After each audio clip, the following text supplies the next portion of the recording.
నగర్, ఇలా ఆ మారుతి నగర్ నుంచి సీతానగర్ వరకు మొత్తం వర్షం నీళ్లు చెరువులో వేయడానికి పైప్ లైన్ వేసారు.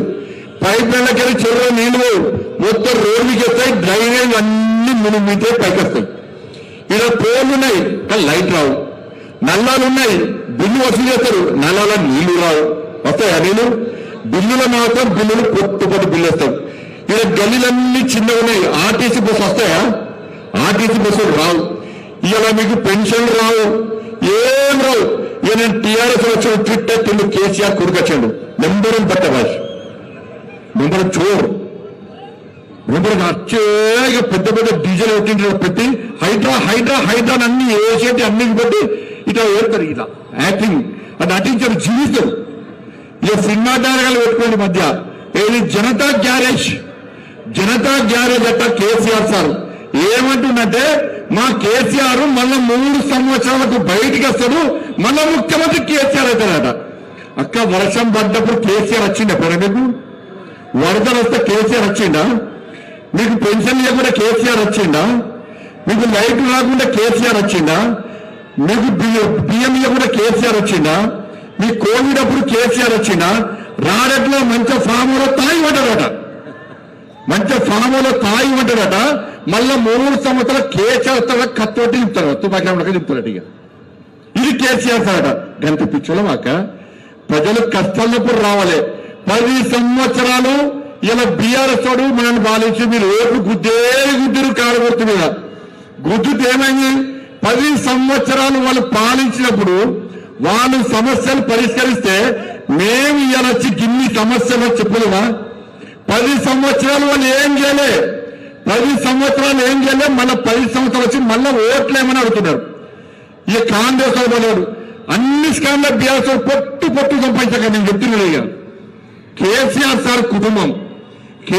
సార్ కుటుంబం ఎన్నికలప్పుడు ఆ తెలంగాణ ఉద్యమం అప్పుడు ఈ కేసీఆర్ కొడుకు ముడతల షర్టు ముడతలే, కింద రబ్బర్ చెప్పులే, ఈ బెల్ బాటన్ పాయింట్. ఇలా కేసీఆర్ సార్ యాత్ర పోతుంటే ఆ లోన్ తీసుకున్నాడు వ్యాన్కు, లోనుకు పైసలు కట్టలే.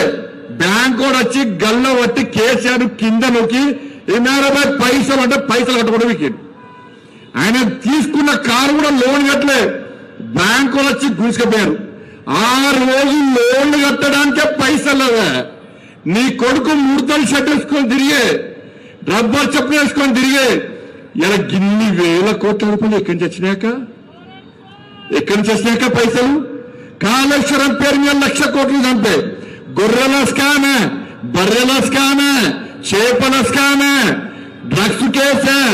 ఇన్ని వేసి కోట్ల రూపాయలు సంపాదించి కేసీఆర్ కుటుంబం బాగుపడ్డా తప్ప ఈ షేక్పేటలో ఒక్క కుటుంబం అన్న బాగుపడ్డారో చెప్పండి.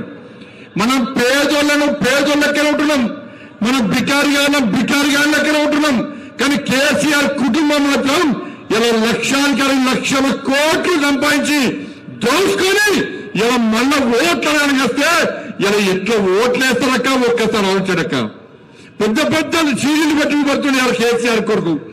సరే హైదరాబాద్ పక్కా కూర్చొని కాంగ్రెస్ నాగి చంపాలి వాస్తవమే, కానీ నువ్వు చేస్తే పోటు కారేమండి అక్క. ఈ కేసీఆర్ కుటుంబము, ఈ కేసీఆర్ ముఖ్యమంత్రి అప్పుడు రైతులు చేసిపోయారక్క.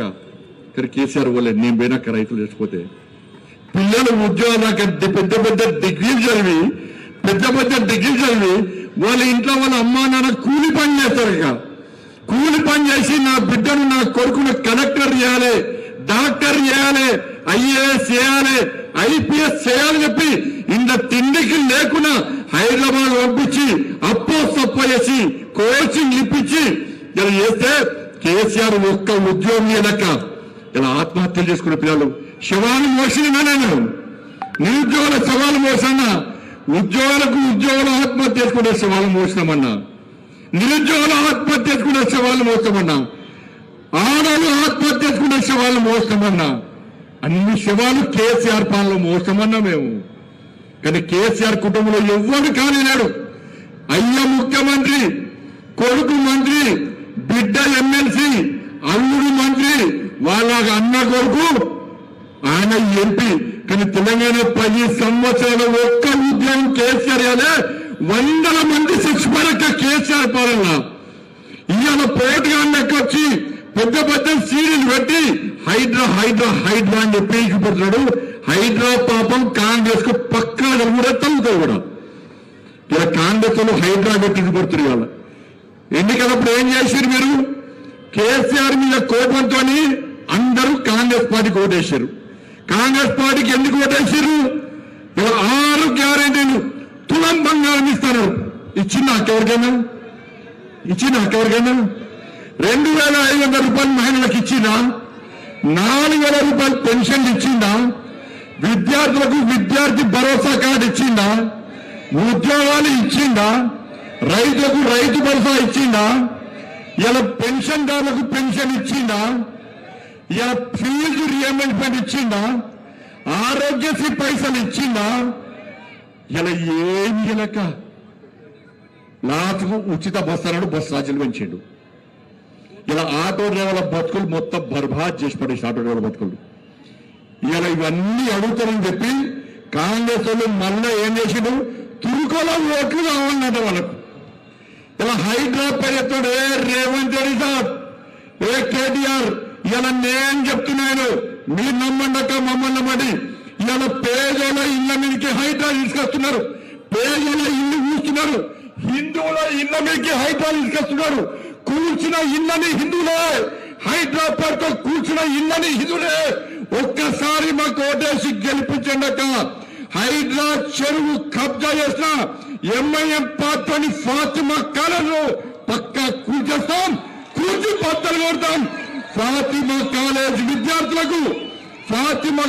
విద్యార్థులకు అన్యాయం జరగకుండా వాళ్ళకు వేరే కాలేజీలో అడ్మిషన్ ఇప్పించే బాధ్యత మరి. ఆ ఫాతిమా కాలేజ్ కూర్చేసి అక్కడ మీ షేక్పేట అందరికీ ఇలా ఇల్లు కట్టించే బాధ్యత మాదక్క.